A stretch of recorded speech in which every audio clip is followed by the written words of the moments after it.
በጣም ሁሉም ነገር ድንገት ስለሆነ ነው እትዬ። ደህና ነሽ ግን አይደል ሀኒዬ? አዎ እትዬ በጣም ሰላም ነኝ። ፊትሽ ግን ልክ አይደለም። አባትሽ በጣም አመማቸው እንዴ? ኧረ አላመመውም እትዬ። ትላንት ፀሐይ ላይ ስለዋልኩኝ ነው መሰለኝ። ካልሽሽ ይሁን። በቃ እኔ ሶፋ እያስተካከልኩ ነው፣ ታግዥኛለሽ? እሺ መጣሁ። እትዬ ስለተጨነቃችሁልኝ በጣም አመሰግናለሁ። እንዴት አንጨነቃና? ሰው አይደለን እንዴ? የሰው ነገር እንዴት አያስጨንቀንም? እሺ አመሰግናለሁ። መጣሁ፣ እኔ አግዝሻለሁ።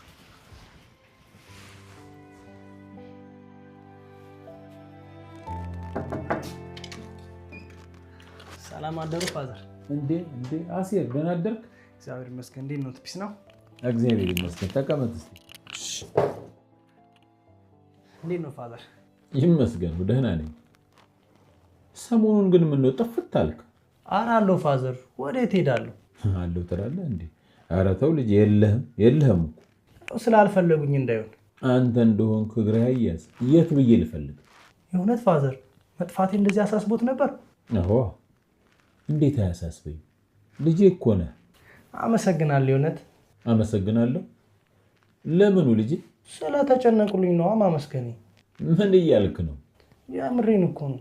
የእውነት እስከ ዛሬ ስኖር አንድ ሰው ተጨንቆልኝ አያውቅም። እንደሱ አይባልም። ሰው ቢረሳን እንኳን የማይረሳን ፈጣሪ አለ። ያው ሁሉ ነገር የሚያምረው ከሰው ጋር ነው ብዬ ነው። እሱስ ልክ ነህ። እንደው ቤቱ ሰለቸኝ፣ ወጣ እንበል እንዴ? ደስ ይለኛል። እንወጣለን። ግን ቁርስ በልተዋል? ያንተን ባህሪ መቼ አጣሁትና። በልበል፣ እዛች ድስቷ ውስጥ ፍርፍር አለችልህ፣ ብላና ነው። አባቴ ላድርጉት ፋዘር። የአራዳ ልጅ እኮ ነው። እሱኛው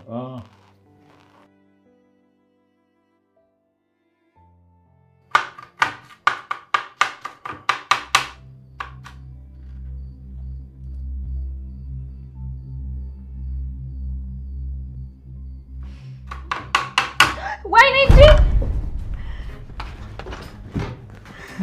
ምን ሆነሽ ነው? እጄን ቆረጥኩት። ምን ስታረጊ?